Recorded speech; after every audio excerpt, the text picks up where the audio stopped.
காங்கிரஸோட கேண்டிடேட் அவருக்கு இது பக்கம் வந்துட்டாரு. தில்லியில பட்டாசு வெடிக்கிற மாதிரி கட்சிக்குள்ள வெடிக்கிறது. ம். டெல்லி தலைவர் காங்கிரஸ் தலைவர் ரிசைன் பண்ணிட்டாரு. கோர்ட்டு தான் சொன்னாங்க, நீங்க செலவழிச்சுட்டு அப்புறம் இங்க வந்து கேக்குறீங்க. இஷ்டத்துக்கு என்ன பாருங்க, காங்கிரஸ் ஆட்சிக்கு வந்த போது எத்தனையோ ம். இது ஃப்ரீயா கொடுப்பேன்னாங்க. Free beach. ம். இதை தருவேன் அதை தருவேன். இப்ப திணறாங்க. தில்லி தமிழ்நாடுக்கும் ஒரு ராஜதானி இருக்கு. இது தமிழ்நாடு எக்ஸ்பிரஸ் தவிர்த்து பாருங்க புது புது சர்வீசஸ் வந்துட்டே இருக்கு. இது ஏழைக்கு ஒன்றும் கொடுக்கல. இவர் ஒரு பாயிண்ட்டுக்காக சொல்றாரு. ஏன்னா இவர் கடுப்பு என்னன்னா வந்தே பாரத் பாப்புலர் ஆயிடுச்சு. காங்கிரஸுக்கு 40 கூட தேராது ஆல் இண்டியால. இது என்ன என்ன அலையன்ஸ்? இந்தியா அலையன்ஸே கிடையாது. எனக்கு தேர்தலுக்கு அப்புறம் தான் இந்தியா அலையன்ஸ் தாங்க.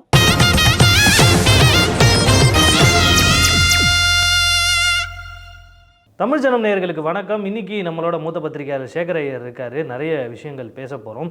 சார் வணக்கம் சார். வணக்கம் கார்த்திக். வணக்கம். மம்தா பானர்ஜி ஒரு ஸ்டேட்மெண்ட்டை வெளியிட்டிருக்காங்க. காங்கிரஸுக்கும் சிபிஎஃப்க்கும் வாக்களிப்பது பிரதமர் மோடிக்கு சாதகமாக ஆயிடும் அப்படின்னு சொல்லி ஸ்டேட்மெண்ட்டை வெளியிட்டிருக்காங்க. இது எப்படி சார் பார்க்கறது? ஏன்னா கூட்டணியிலேயே இருக்கிற கட்சி இப்படி பேசும்போது எப்படி பார்க்க முடியுது? அவங்க கூட்டணி இல்லைன்னா சொல்லிட்டு இருக்காங்க. இப்போ ம். அவங்க பாருங்க, அவங்களுக்கு காங்கிரஸ் மேலேயும் கடுப்பு, கம்யூனிஸ்ட் மேலேயும் கடுப்பு. அங்க மேற்கு வங்காளத்துல பிஜேபி பெரிய சேலஞ்சா வந்திருக்கு. 2019 22 தொகுதிகள்ல வெற்றி பெற்றது திரிணாமுல். ஆனா 18 தொகுதியில வெற்றி பெற்றது பாரதிய ஜனதா கட்சி. பாக்கி மிச்சம் இருக்கிறது பாத்தீங்கன்னா டோட்டலா அங்க டோட்டலே 42 தொகுதிகள் தான். தமிழ்நாடோட தமிழ்நாடு புதுச்சேரியோட 2 தொகுதி தான் அதிகம்.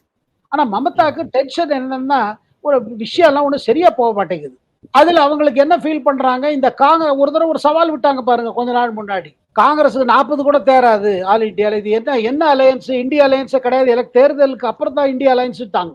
ஏன்னா எந்த இட ஒதுக்கீடோ எந்த விதமான அலையன்ஸோ கிடையாது மேற்கு வங்காளத்தை பொறுத்த மட்டும். அவங்க என்ன பண்றாங்க, எல்லாரையும் அட்டாக் பண்றாங்க. பாரதிய ஜனதா கட்சி அட்டாக் பண்றாங்க. இவங்க அவங்களுக்காங்கிறாங்க, அவங்க இவங்களுக்குறாங்க. இதேதான் கேரளத்தில் நடந்துட்டு இருக்கு. ராகுல் காந்தி என்ன சொன்னாரு? பினராயி விஜயன் நரேந்திர மோடியோட கை கொடுத்துட்டு இருக்காரு. ராகுல் காந்தி என்ன சொன்னாரு? அதாவது ராகுல் காந்தி சொல்வது இடதுசாரி கட்சிகளும் பாரதிய ஜனதா கட்சியும் ஒரு அண்டர்ஸ்டாண்டிங் இருக்குது கேரளால காங்கிரஸ் காலி பண்றதுக்கு. பினராயி விஜயன் கேரளா முதல்வர் என்ன சொன்னாரு?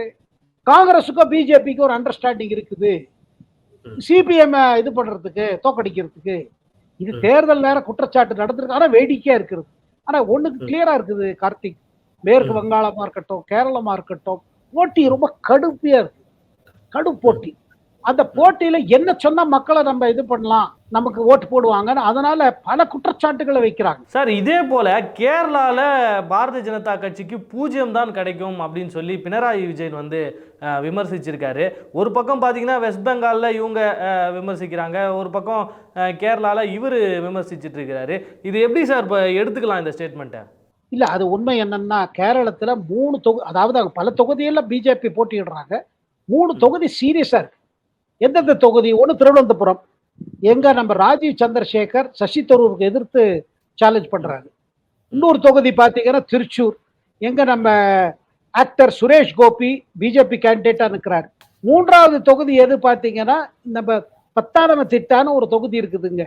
அந்த தொகுதியில முன்னாள் காங்கிரஸ் தலைவர் ஏகே ஆண்டனியோட மகன் அனில் ஆண்டனி பிஜேபி கேண்டிடேட்டா நிற்கிறார். இந்த 3 தொகுதியில் நீங்க பாத்தீங்கன்னா போட்டி இதுவா இருக்குது. இந்த 3 தொகுதி மேலதான் பிஜேபியோட போக்கஸ் இருக்குது. இதுல ஏதாவது ஒன்னாவது கிடைக்காதாங்கிற அவங்க ஒரு ஹோப்ல இருக்காங்க. இன்னொரு பக்கம் என்னன்னா ப்ராப்ளம், பினராயி விஜயனுக்கு இடதுசாரி கட்சிகளுக்கு பாத்தீங்கன்னா 2019 ஒரு சீட்டு தான் கிடைச்சு. கேரளத்துல இருக்கிற 20 தொகுதியில 1 தான் கிடைச்சு. பாக்கி எல்லாம் காங்கிரஸ் அள்ளிட்டு போயிடுச்சு. இந்த தடவை அவர் என்ன நினைக்கிறாரு, அதை ரிப்பீட் பண்ண விடக்கூடாது. ஆனா 19 அவ்வளவு பெரிய சரிவு ஏற்பட்ட பிறகும் பினராயி விஜயன் 2021 மாநில தேர்தலில் திருப்பி வந்துட்டார். ஒரு ஹேட்ரிக் பண்ணாரு. அது மாதிரி அதாவது அங்க ஆட்சி மாறிட்டே இருக்கும் கேரளத்தில். ஆனா அவர் இது பண்ணார். திருப்பி இடதுசாரி கட்சிகள் ஆட்சிக்கு வந்தா அவர் 2ஆம் முறை முதல்வர் ஆனார். இததான் அவர் என்ன பாருங்க, அவருக்கு 20 தொகுதி இதுவரை நமக்கு 10-12வது இடதுசாரி கட்சிகள் வரும். இதுல பிரச்சனை, ஒரு பக்கம் நம்ம பிஜேபி, இன்னொரு பக்கம் காங்கிரஸோட ஃப்ரண்ட் ஒன்று இருக்குது. இதுல சிறுபான்மையர் ஓட்டு என்ன ஆகுது, டிவைட் ஆயிடலாம். எப்போதுமே கேரளத்துல எப்படி இருந்ததுன்னா ஒரு டயத்துலங்க, அதாவது இடதுசாரி கட்சிகள் எப்போதும் ஒரு இந்து கட்சி பாக்க. ஏன்னா காங்கிரஸ் கிட்ட முஸ்லீம் லீக் இருக்குது, கிறிஸ்டியன் ஓட்ஸ் கேரளா காங்கிரஸ் போல கட்சிகளும் இருக்குது. காங்கிரஸுக்கு எப்போதும் கிறிஸ்டியன் ஓட்டு கிடைக்கும். ஆனா அது மாறி போச்சு. சபரிமலா மாதிரி சம்பவங்கள்லாம் ஏற்பட்ட பிறகு அது மாறி போச்சு. ம். பினராயி முடிவு பண்ணாரு, இந்த இஸ்லாமியர் ஓட்டு நமக்கு வரணும், அதுக்காக நம்ம ரொம்ப உழைக்கணும்னு அவர் உழைக்க ஆரம்பிச்சார். ம். அதுல இந்த தடவை பாருங்க, இஸ்லாமியர் ஓட்டு அதுலதான் அவர் டிபெண்ட் பண்றாரு. காங்கிரஸுக்கு போற ஓட்டு நம்ம பக்கம் வந்துரும். ம். கிறிஸ்டியன் ஓட்டு கிடைக்கிறது கொஞ்சம் கஷ்டம். ஏன்னா இடதுசாரி கட்சிகளுக்கு பெரும்பாலும் ம். சர்ச் எல்லாம் இருக்கு பாருங்க, அவங்களுக்கு இடதுசாரி கட்சிகளை கண்டா பிடிக்காது. இது ம். ஓல்டு இது டென்ஷன் சர்ச்சுக்கும் கம்யூனிஸ்ட் பார்ட்டிக்கும். இப்ப இருக்கிற இதுல பினராயிக்கு ஒரு டென்ஷனா இருக்குது. சப்போஸ் 19 முறையே ஒரு ரிசல்ட் வந்துருச்சு வச்சுக்கோங்க, ம். அவருக்கு ஆட்டம் காண்டும். ஏன்னா கம்யூனிஸ்ட் கட்சிக்குள்ளே இதெல்லாம் கிளம்பிடும். ம். இனிமே பினராயி விஜயன், ஏன்னா பினராயி விஜயன் பாருங்க, அவர் கட்சிக்கு எதிர்ப்பு அதிகம். ம். கம்யூனிஸ்ட் கட்சி, அதாவது மார்க்சிஸ்ட் கட்சியிலேயே அவருக்கு எதிர்ப்பு அதிகமா இருக்குது. அவரோட செயல்பாடு சரியில்லை, சிஎம் ஆபீஸ்லயே ஊழல் இருக்குது. அவர் தான் மாப்பிள்ளை, அவர் மாப்பிள்ளையாங்க மினிஸ்டர். அவரு மாப்பிள்ளையும் மகனும் தான், இந்த மகளும் தான் கண்ட்ரோல் பண்றாங்க, நல்ல பணம் சம்பாதிக்கிறாங்க. இப்ப தங்க கடத்தல்ல கூட பேர் அடிபட்டது அவரோட அலுவலகம். ம். இந்த மாதிரி எல்லாம் பல விஷயங்கள் இருக்குது. கர்நாடகால திடுதிப்புன்னு இப்போ நிதி அறிவிச்சதுக்கு காரணம் தேர்தல் தான் அப்படின்னு சொல்லி காங்கிரஸ் வந்து குற்றச்சாட்டிட்டு வராங்க. இந்த குற்றத்தை எப்படி சார் பாக்குறீங்க? கார்த்திக், எங்களுக்கு பணம் கிடைக்கலன்னு கோர்ட்டுக்கு போனாங்க, சுப்ரீம் கோர்ட்டுக்கு. சுப்ரீம் கோர்ட் ஒன்றும் கேட்டுக்கல. ம். சுப்ரீம் கோர்ட் ஒன்றும் மத்திய அரசை கூடுன்னு சொல்லல. ம். இவங்க கோர்ட்ல போய் விவாதிச்சாங்க. அப்ப கோர்ட் என்ன அப்சர்வேஷன் பண்ணாங்க, நீங்க கண்ணாபின்னான்னு செலவு பண்ணிட்டு இங்க வந்து கேக்குறீங்களா அப்படி சொல்லிட்டு அப்புறம் ஒத்தி வச்சுட்டாங்க. ம். அதுக்கு பிறகு இவன் 3000 கோடி கொடுத்துருக்காங்க. ஏன்னா அந்த இடத்துல ஒரே வறட்சின்னு, மழையே பெய்யல, அதனால நிதி வேணும்னு சொல்லி கொடுத்துருக்காங்க. 3000 சொச்ச கோடி கொடுத்துருக்காங்க. கோர்ட்ல போய் அவங்களுக்கு ரிலீஃப் கிடைக்கல, கோர்ட் சொல்லல கூடுன்னு. ம். கோர்ட் இதான் சொன்னாங்க, நீங்க செலவழிச்சிட்டு அப்புறம் இங்க வந்து கேக்குறீங்க இஷ்டத்துக்கு. என்ன பாருங்க, காங்கிரஸ் ஆட்சிக்கு வந்த போது எத்தனையோ இது ஃப்ரீயா கொடுப்பேன்னாங்க, ஃப்ரீ பீச், இதை தருவேன் அதை தருவேன். இப்ப திணறாங்க, ஏன்னா அவ்வளவு வருமானம் கிடையாது. வருமானத்துக்கு மேல அனௌன்ஸ் பண்ணியாச்சு. கர்நாடகாவில் காங்கிரஸ் தேர்தல் நோக்கத்தோட நிதி அறிவிச்சாங்க அப்படின்னு அவங்க விமர்சிச்சுட்டு இருந்தாங்க. இந்த பக்கம் பார்த்தீங்கன்னா திமுக தலைவர் ஒரு ஸ்டேட்மெண்ட்டை விட்டுருக்கிறாரு, நிதியும் இல்லை நீதியும் இல்லை அப்படின்னு சொல்லி. மழை வெள்ளங்கள் காலம் அப்போ நாங்கள் கேட்ட நிதியை தரலை, அந்த நிதியே உச்சநீதிமன்றத்துக்கு போய் தான் வாங்க முடிஞ்சுது அப்படின்னு வந்து அவர் தரப்பில் பேசியிருக்காரு சார். இதை எப்படி பார்க்குறீங்க? இல்லைங்க, அது தொடர்ந்து சொல்றாங்க. ஆனா அதுல ஃபேக்ட்ஸ் எல்லாம் பாத்தீங்கன்னா வேற மாதிரி இருக்குது. பாருங்க, உங்கள்கிட்ட இருந்த 3000 கோடி இன்னும் 4000 கோடி இருந்தது இதுக்காகவே. அதை நீங்க என்ன பண்ணீங்க, அதை ஏன் உபயோகப்படுத்தல? அப்புறம் எப்போதுமே சென்ட்ரல் கவர்மெண்ட்ல பாத்தீங்கன்னா உங்களுக்கு ஃபண்ட்ஸ் இருந்தா இருந்த ஃபண்ட்ஸ் முதல்ல, பிறகுதான் அப்புறம் ஃபண்ட்ஸ் வருங்க. அப்புறம் இவங்க ஃபண்ட்ஸ் வந்த பிறகு எதுக்கு வேணா கொடுக்கலாம், எதுக்கு வேணா டைவர்ட் பண்ணலாம். அதாவது பிரச்சனை அங்கதான் வருது திருப்பி திருப்பி கார்த்திக். என்னன்னா, தேர்தல் ஜெயிப்பதற்காக பல திட்டங்களை அறிவிப்பது, பல சலுகைகளை அறிவிப்பது. இந்த அரசுன்னு சொல்லல, இதுக்கு முந்தி இந்த அரசுகளும் இப்படிதான் பண்றாங்க. எப்படியாவது பண்ணிட்டு அப்புறம் சென்டர் கேக்குது. ஆனா பிரதமர் மோடி என்ன பண்றாரு, நீங்க வந்து உங்க கணக்குக்குள்ள நீங்க வரவு செலவுக்குள்ள மேனேஜ் பண்ணணும். உங்களுக்கு கிடைக்க வேண்டியது ஃபைனான்ஸ் கமிஷன் என்ன கொடுத்ததோ அது பிரகாரம் கிடைக்கும். அதுல ஒரு காசு நாங்க எடுக்க மாட்டோம். ஆனா நீங்க மேனேஜ் பண்ணியா, நீங்க கண்ணாமண்ணான்னு பண்ணிட்டு எங்க மேல பழி போட்டுட்டு உங்க அரசியலுக்காக எங்க மேல பழி போடுறீங்க. ஆனா எப்படி நடத்துறீங்க? பாரதிய ஜனதா கட்சி மேனிஃபெஸ்டோவில் ஒன்றுமே இல்லை, போன தேர்தலில் அறிவித்த மேனிஃபெஸ்டோவை அப்படியே எடிட் பண்ணி போட்டு விட்டுருக்காங்க அப்படின்னு சொல்லி ப. சிதம்பரம் அவர்கள் வந்து விமர்சிச்சிருக்காரு. இதை எப்படி சார் எடுத்துக்கிறீங்க? அப்படின்னா அவர் படிக்கல, அவர் மேனிஃபெஸ்டோ படிக்கல. அவர் எழுதின மேனிஃபெஸ்டோ எவ்வளவு சர்ச்சைக்கு வந்திருக்கு பாருங்க. பாயிண்ட் பை பாயிண்ட் இருக்கு. அதனால தான் பாருங்க இந்த தடவை இந்த இன்டர்வியூல பிரதமர் சொன்னாரு, நாங்க என்ன செய்ய போறோங்கிறது கிளியரா எழுதியிருக்கோம் அதுல. ஏன்னா ஒரு கேள்வி வந்தது, இந்த இப்போ வாரிசு டாக்ஸ் போடுவீங்களா, இன்ஹெரிட்டன்ஸ் டாக்ஸ் போடுவீங்களா நீங்க ஆட்சிக்கு வந்தா, அதாவது சொத்து வந்து அப்பா கிட்ட இருந்து பையனுக்கு வந்து வச்சுக்கோங்க, மகனுக்கு போச்சுன்னா அதுல டாக்ஸ் போடுவீங்களான்னு. அதுக்கு பிரதமர் சொன்னார், எங்க மேனிபெஸ்டோல பாருங்க ஏதாவது போட்டிருக்கோமா. இதற்கிடையே நான் கேள்விப்படுறது சிதம்பரம் வருத்தப்படுறாரு, இவ்வளவு வாங்கு எழுதினோம் காங்கிரஸ் மேனிபெஸ்டோ, ஆனா சர்ச்சையில ஒண்ணுமே இல்லை, ராகுல் காந்தி சொல்லுவதுதான் சர்ச்சையாயிட்டு இருக்கு அப்படின்னு வருத்தப்படுறாரு தான் கேள்விப்பட்டேன். இவிஎம் மிஷின் விவிபேட் சம்பந்தமான அனைத்து வழக்குகளும் வந்து உச்சநீதிமன்றம் ரத்து செஞ்சிருக்காங்க. இந்த விவகாரத்தை எப்படி பார்க்குறீங்க? ஏன்னா ரொம்ப நாளாக இது போயிட்டு இருக்கு, சந்தேகங்கள் பல சந்தேகங்கள் எழுந்துட்டு இருக்கு. ஒரு தேர்தல் வரும்போது விவிபேட் மிஷினில் ப்ராப்ளம், இவிஎம் மிஷினில் ப்ராப்ளம் அப்படின்லாம் சொல்லிட்டு இருக்காங்க சார். இந்த விவகாரத்தில் உச்சநீதிமன்றம் இப்போ இந்த தீர்ப்பை வெளியிட்டதை எப்படி நீங்கள் பார்க்குறீங்க? இது பெரிய இதுங்க. இது அதாவது எதிர்கட்சிகள் தாங்க ஜெயித்து கொண்டு இருந்தால் ஒன்றும் பேசாம இருக்காங்க. தமிழ்நாடுல ஈவிஎம் வேலை செய்யுது, கர்நாடகால காங்கிரஸ் ஜெயிச்சா வேலை செய்யுது. எதிர்கட்சிகள் ஜெயித்தா ஈவிஎம் வேலை செய்யறது, பாரதிய ஜனதா கட்சி ஈவிஎம் வேலை செய்யலன்னா அது எப்படி? இது முதல் முறை இல்லைங்க, 5 முறை இந்த மேட்டர் வந்திருக்கு சுப்ரீம் கோர்ட். ஓரொரு தூரமும் இவிஎம் மேல ஃபுல் ஃபேக். சுப்ரீம் கோர்ட் தன்னோட இதுல சொல்லியிருக்காங்க. அதுல எந்த விதமான கேடு கிடையாது, எந்த விதமான இது கிடையாது. அத மேனிபுலேட் பண்ண முடியாது, அத இன்டர்ஃபியர் பண்ண முடியாது. இது பலமுறை சொல்லிட்டாங்க. இந்த தடவை சொல்லியிருக்காங்க. சரி, உங்களுக்கு அடிஷனல் சேஃப்கார்டு வேணும்னா அந்த விவிபேட்டோட சிம்பல் யூனிட் இருக்கு பாருங்க. எங்க கட்சிகளுக்கு எந்தெந்த ஓட்டு கிடைச்சி இருக்கிற அந்த பதிவான இதை ஜாகிரதையா வச்சுக்கோங்க. 45 நாள் வச்சுக்கோங்க. 2ஆம் இடத்தை பிடிச்சவரோ இல்ல 3ஆம் இடத்தை பிடிச்சவரோ ஒரு அப்ளிகேஷன் போட்டு எங்களுக்கு அதை எக்ஸாமின் பண்ணணும், செக் பண்ணணும், பண்ணட்டும். அதனால 45 நாள் வச்சுக்கோங்க அப்படின்னு அடிஷனலா சொல்றாங்க. ஆனா சில கட்சிகள் அங்க போய் கேட்டது என்னன்னா, திருப்பி நம்ம இதுக்கு போயிடலாம், பேலட் பேப்பருக்கு போயிடலாம், பேலட் பாக்ஸ்க்கு. ஆனா கார்த்திக், நம்ம யாரும் மறக்கல. TN Seshan chief election commissioner முன்னாடி என்ன இருந்தது, பீகார் போல மாநிலத்துல, மேற்கு வங்காளம் போற மாநிலத்துல, உத்தரப்பிரதேசத்துல என்ன பண்ணுவாங்க, உள்ள போய் பூத்தை கேப்சர் பண்ணி அந்த பேலட் பாக்ஸ் பேப்பர்லாம் கிழிச்சு போடுறது, கொளுத்தி விடுறது, இல்ல தாங்க ஸ்டாம்ப் குத்தி அதை உள்ள பெட்டிக்குள்ள போட்டுருவாங்க. இந்த சம்பவங்கள்லாம் இன்னும் ஞாபகம் இருக்குதுன்னு சுப்ரீம் கோர்ட் சொல்றாங்க எதிர்கட்சிகள்கிட்ட. என்ன கேட்டீங்கன்னா, இவிஎம்க்கு எதிர்த்து ஒரு விஷயம் இருக்குது கார்த்திக், இது போகஸ். அதாவது உண்மை, அதாவது இத்தனை தடவை சொல்லியாச்சு, 5 தடவை ஆயிடுச்சுங்க. நீங்க ஜெயிக்கிறீங்களா? எப்படி ஜெயிக்கிறீங்க? தெலுங்கானால, கர்நாடகால ஜெயிச்சீங்க. அப்ப இவிஎம் என்ன பண்ணலையா? ஏங்க, எல்லா எலெக்ஷனுமே பிஜேபிக்கு ரொம்ப இம்பார்ட்டன்ட். அவங்க அப்படி பண்ணணும் தெலுங்கானால பண்ணிருக்க மாட்டாங்களா? கர்நாடகால பண்ணிருக்க மாட்டாங்களா? அதனால இது ஒரு பொய் குற்றச்சாட்டு. இது என்ன கேட்டீங்கன்னா, இவங்க எதுக்கு தயார் பண்றாங்க நான் சொல்லிடுறேன். இது நம்ம ஜனம் நேர் தெரியும். இப்போதே நம்ம சொல்லிட்டு போனோம் வச்சுக்க, 2 விஷயம் பண்றாங்க. ஒண்ணு, பிஜேபிக்கு ஓட்டு குறைஞ்சு போயிடுச்சு, முதல் கட்டம் சரியில்லை, 2வது கட்டம் சரியில்லை, 3வது கட்டம் சரியில்லை, பிஜேபி வராதுன்னு சொல்லுவாங்க. ஆனா தேர்தல் ரிசல்ட் வேற மாதிரி இருக்கும். வேற மாதிரி இருந்துச்சுன்னா என்ன சொல்லுவாங்க, ஓ இவிஎம் சரியில்லை, இவிஎம் மேனிபுலேட், நாங்க தான் சொன்னோமே ஓட்டை விழலன்னு இப்படி ஆயிடுச்சு. இந்த கதைக்காக இதை தயார் பண்ற ஒரு இது. ஆனா மக்கள் புரிந்து கொண்டுட்டாங்க. இது பாருங்க, கிரவுண்ட் சப்போர்ட் இல்லாம இது நடக்காதுங்க. பிரதமர் மோடிக்கு செல்வாக்கு இருக்குது. 2 சீட்டு குறையலாம், 2 சீட்டு இது ஆகலாம். ஆனா 2019 தேர்தலோட வேற விதமா போகாதுங்க. இது நான் உங்களுக்கு டெல்லியில இருந்து எனக்கு கிடைக்கிற தகவல் இருந்து நான் சொல்றேன். வட இந்தியாவில் இந்து முஸ்லீம் கான்ஃப்ளிக்ட் வந்து ரொம்ப நாளாக இருக்கு. இந்த நிலையில் கடந்த ஒரு வாரங்களில் கூட பிரதமர் மோடி இஸ்லாமியர்களை பற்றி பேசினது சர்ச்சையாச்சு. இப்போது முகலாயர்களை பற்றி வேற பேசியிருக்காரு. தொடர்ந்து இந்த மாதிரி சர்ச்சைகள் ஏற்படுறதுக்கான காரணம் என்ன நினைக்கிறீங்க சார்? இல்லைங்க, அவர் பிரதமரோட இஸ்லாமியருக்கு எதிர்த்து பேசல. ஒரு இல்லாத ஒரு சலுகை, கொடுக்க முடியாத ஒரு சலுகை எப்படி கொடுப்பேன்னு நீங்க போய் பிரச்சாரம் பண்றீங்க?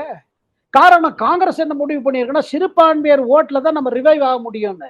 காங்கிரஸோட பிரச்சனை பாருங்க, எப்ப மண்டல் கமிஷன் வந்துருச்சு, மண்டல் இட ஒதுக்கீடு வந்துச்சுங்க, ஆல் இந்தியால வந்தது. அதுக்கு பிறகு காங்கிரஸ் தெரிஞ்சு போயிட்டு, ஏன்னா ரீஜனல் பார்ட்டிஸ் இருக்கு பாருங்க, முலாயம் சிங்கோட சமாஜ்வாதி பார்ட்டி, லாலு பிரசாதோட ராஷ்டிரிய ஜனதா தள், இவர்கள்லாம் என்ன பண்ணாங்க, ஓபிசி ஓட்டு வந்து இஸ்லாமியர் ஓட்டு வந்துருச்சு. இந்த ஓபிசி பிளஸ் இஸ்லாமியர் ஓட்டுனால காங்கிரஸ் இதாயிடுச்சு, மங்கி போயிடுச்சு. இவர் என்ன நினைக்கிற, ராகுல் காந்தி இப்ப தெலங்கானால இஸ்லாமியர் ஓட்டு நம்ம பக்கம் வந்ததுனால தெலங்கானா ஜெயிச்சோம், கர்நாடகால பெரு அளவுல ஓட்டு கிடைச்சது, அதனாலதான் ஜனதாதள் செக்குலர் காலி ஆயிடுச்சு. அதனால்தான் நீ ஜனதாதள் செக்குலர் பிஜேபியோட சீட் அட்ஜஸ்ட்மெண்ட் பண்ணிருக்காங்க. காங்கிரஸ், ராகுல் காந்தி நினைக்கிறார் என்ன, எப்படியாவது நம்ம இஸ்லாமியர் ஓட்டை முழுமையா நம்ம வச்சுட்டாங்கடா, அப்புறம் இன்னைக்கு நமக்கு கூட்டணியில் இருக்காங்க, இவங்க ஓட்டை நம்ம எடுத்துக்கணும். யாரோட ஓட்டு? சமாஜ்வாதி பார்ட்டி ஓட்டு, ஆர்ஜேடி. இனி கூட்டணி இந்தியா அலைன்ஸ்ங்கிறாங்க. ஆனா ராகுல் காந்தி கண்ணு அவங்க மேலதான். இதெல்லாம் பண்ணா காங்கிரஸ் ரிவைவ் ஆயிடும். அதுதாங்க, வேற ஒண்ணும் இல்லைங்க. தொடர்ந்து தேர்தல் முதல் கட்டம் முடிஞ்சு 2வது கட்டம் இப்போ 3வது கட்டத்தை நோக்கி போயிட்டு இருக்கு. இந்த நிலையில் களம் இப்போ எப்படி இருக்கு சார்? பாரதிய ஜனதா கட்சிக்கு எப்படி இருக்கு, காங்கிரஸுக்கு எப்படி இருக்கு? உங்களோட பார்வையை சொல்லிடுங்க சார். பாரதிய ஜனதா கட்சி கட்டாயமா அமோக வெற்றி இருக்குதுங்க, இதுல சந்தேகம் கிடையாது. காங்கிரஸோட நிலைமை பார்த்தீங்கன்னா, உள் நிலைமை பாருங்க, அவங்க கேண்டிடேட்லாம் நிற்க கூட மாட்டேங்கிறாங்க. சூரத்தில் பேப்பரை கனாம்னான்னு கொடுத்து அவர் அன்டிக்ளேர்டா எலெக்ட் ஆயாச்சு பிஜேபி. இண்டோர் மாதிரி பெரிய ஊருங்க, இண்டோர் பெரிய சிட்டி, அங்க பாருங்க காங்கிரஸோட கேண்டிடேட் அவர் இது பக்கம் வந்துட்டாரு. தில்லியில பட்டாசு வெடிக்கிற மாதிரி கட்சிக்குள்ள வெடிக்கிறது. தில்லி தலைவர், காங்கிரஸ் தலைவர் ரிசைன் பண்ணிட்டாரு. காங்கிரஸோட உள்நிலைமையில சரியில்லைங்க, அவங்க வெளியில பிரச்சாரம் பண்ணிட்டே இருக்காங்க.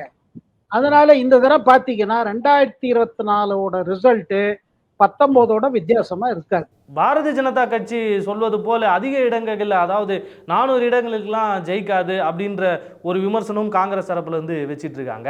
இது எப்படி பாக்குறீங்க? ரொம்ப கஷ்டங்க. மமதா சொன்னதுதான் நான் சொல்லுவேங்க, 40 இடம் பிடிச்சா பெருசு. இன்னைக்கு நிலைமையில 20 இடம் பிடிக்கிறதே கஷ்டமா இருக்கும். முதல்ல தமிழ்நாட்டிலே காங்கிரஸ் எவ்வளவு இடத்து ஜெயிக்கிறது பாருங்க. பிரதமர் மோடி ஆட்சியில் இந்திய ரயில்வே பணக்காரங்களுக்கு செயல்படுது, ஏழைகளுக்கான திட்டம் எதுவுமே இல்லை, வந்தே பாரத் கூட பணக்காரங்கள் போகக்கூடிய ஒரு ஒரு ரயிலாக தான் இருக்குது அப்படின்னு வந்து குற்றச்சாட்டை வச்சுருக்காங்க. இந்த குற்றச்சாட்டை எப்படி சார் பார்க்குறீங்க? பட் நீங்க பாத்தீங்கன்னா நம்ம ரயில்வேஸ்ல பல மாற்றங்கள் வந்திருக்கு. வந்தே பாரத் ஒரு பக்கம். வந்தே பாரத் சென்னையிலேருந்து நாகர்கோவில் ஓடுது. அதோட சர்வீசஸ் கூட எக்ஸ்டெண்ட் பண்ணியிருக்காங்க. அது அது ஒரு வாரத்துல இப்போ ஒரு தூரம் போயிருந்தது, இப்போ 2 தூரம் போகுது. இப்போ கூட்டம் இப்போ சம்மர் ரஷ்னால பலமுறை போகுது. அது நல்ல டிமாண்ட் இருக்கிறது. இங்க இல்லைங்க, எங்கெல்லாம் வந்தே பாரத் வந்ததோ மக்கள் அதுல போறாங்க.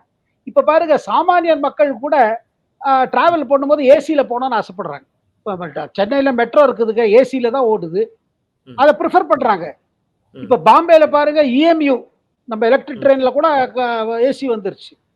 இப்ப சாமானிய மக்கள், நம்ம நீ யார் சாமானியர்களோ அவங்களுக்கும் ஒரு இந்த வெயில்ல போகும்போது இது பாக்குறாங்க. அதை தவிர்த்து நிறைய இந்த ட்ரெயின் இருக்குதுங்க. வந்தே பாரத்ல ஜெனரல் ட்ரெயின் இருக்குது. அதாவது அதுல என்னன்னா புது கோச்சஸ் போடுறாங்க, அதாவது புது கம்பார்ட்மெண்ட். ஸோ அதனால ஏழைகளுக்கு ஒன்றும் செய்யவில்லைன்னு தெரியல. வந்தே பாரத் ஒரு பிரஸ்டீஜ் சர்வீஸ். ஏன் இந்திரா காந்தி காலத்துல ராஜ்தானி ஆரம்பிக்கப்பட்டது, இப்ப ராஜ்தானி என்ன ஏழை மக்களுக்கு ஆரம்பிக்கப்பட்டதுன்னு ஒரு குற்றச்சாட்டு வரலாம் இல்ல? ராஜ்தானி முதல்ல தில்லி, பாம்பே, தில்லி, கல்கத்தான்னு இருந்ததுங்க. அதுக்கு பிறகு பாருங்க எல்லா இடத்துலயும் ராஜ்தானி ஓட ஆரம்பிச்சிருச்சு. எத்தனை ராஜ்தானி இருக்குது? தில்லி தமிழ்நாடுக்கும் ஒரு ராஜ்தானி இருக்குது. இது தமிழ்நாடு எக்ஸ்பிரஸ் தவிர்த்து பாருங்க புது புது சர்வீசஸ் வந்துட்டே இருக்கு. இது ஏழைக்கு ஒன்றும் கொடுக்கல. இவர் ஒரு பாயிண்ட்டுக்காக சொல்றாரு. ஏன்னா இவர் கடுப்பு என்னன்னா வந்தே பாரத் பாப்புலர் ஆயிடுச்சு. அது சென்னை, கோயம்புத்தூர், பெங்களூரா இருக்கட்டும், இல்ல சென்னை இந்த பக்கம் இருக்கட்டும், பாப்புலர் ஆயிடுச்சு. மைசூர் வரல் போகுது, பாப்புலர் இருக்கு, ஹெவி புக்கிங். கேரளத்திலயும் அப்படிதான். கேரளத்துல ஹெவி புக்கிங், இன்னும் ஓட்டுங்க தான் சொல்றாங்க. கேரளா மாதிரி இருக்கிற மாநில அரசே சொல்றாங்க இன்னும் ட்ரெயின் கொடுங்க. சார், அவர் குறிப்பாக சொல்றது என்னன்னா, ஏழைகள் மட்டும்தான் அதில் பயணிக்க முடியுது, பணக்காரங்க பயணிக்க முடியல வந்தே பாரத்தில் அப்படின்னு வந்து பேசியிருக்கிறாரு. இல்லை, அது நீங்க நம்புறீங்களா? போய் பாருங்க, புது புது வண்டி ஓடுது, புது புது கோச்சஸ் வந்துட்டே இருக்கு. எத்தனை அதுல பாருங்க 3 விதம் இருக்குங்க. வந்தே பாரத் ஸ்லீப்பர் வரப்போகுது, வந்தே பாரத் இது இருக்குது, அப்புறம் சாதாரண வண்டி வந்திருக்குங்க. அது அங்கெல்லாம் ஓடுது. வட இந்தியால பல இடத்துல ஓடுது. அதுல ஏசி கிடையாது, பேர் வந்தே பாரத், ஆனா புது கோச். அதுல இது கட்டணமும் கம்மி. எதை கேட்டீங்கன்னா அவரோட இந்த தடவை எந்த கேம்பெயின் ட்ரஸ்ட் பார்த்தீங்கன்னா, இந்த அரசு பணக்காரர்களுக்காக, ஏழைக்கா இல்லாத அரசுன்னு அவர் கேம்பெயின் பண்றாரு. அதுல அவர் எல்லாத்தையும் சொல்றாரு. இப்ப நாளைக்கு சொல்லுவாரு ஃபிளைட்ல ஏழை போகுது இல்ல, ஃபிளைட் நிறைய போகுது. பாருங்க, இது மார்க்கெட் டிமாண்ட், இது மார்க்கெட். இது ஏர்லைன்ஸ் அவங்க டிமாண்ட் பிரகாரம் ஓட்டுறாங்க. அண்ட் பல சாமானியர்களும் என்ன ஃபீல் பண்றாங்க, நம்ம ஏன்னா பிரதமர் 2014 வந்த போது ஒன்று சொன்னாருங்க. என்ன சொன்னாரு? நம்ம பயணம், ரயில் பயணம் அப்படி இருக்கணும், அதுல ஒரு கம்ஃபர்ட் லெவல் இருக்கணும், ஒரு எக்ஸ்பீரியன்ஸா இருக்கணும், ஒரு அனுபவமா இருக்கணும்னு ஒரு சொன்னாரு. எங்கேயாவது சொன்னாரு? செங்கோட்டையில பேசும்போது சொன்னாரு. ஆகஸ்ட் 15 2014 அவர் ஸ்பீச் எடுத்து பாருங்க. என்னோட ஒரு ப்ரையாரிட்டி என்னன்னா, இந்தியாவில் ரயில் பயணம் ஒரு எக்ஸ்பீரியன்ஸா இருக்கணும், ஒரு அனுபவமா இருக்கணும், அதுக்கு சாமானியர் மக்களுக்கு சலுகை தரணும். அதுலதான் இந்த வந்தே பாரத் கான்செப்டே வந்தது. நிச்சயமா சார், பொறுத்திருந்து பார்ப்போம். உங்கள் நேரத்துக்கு நன்றி. வணக்கம் சார். வணக்கம்.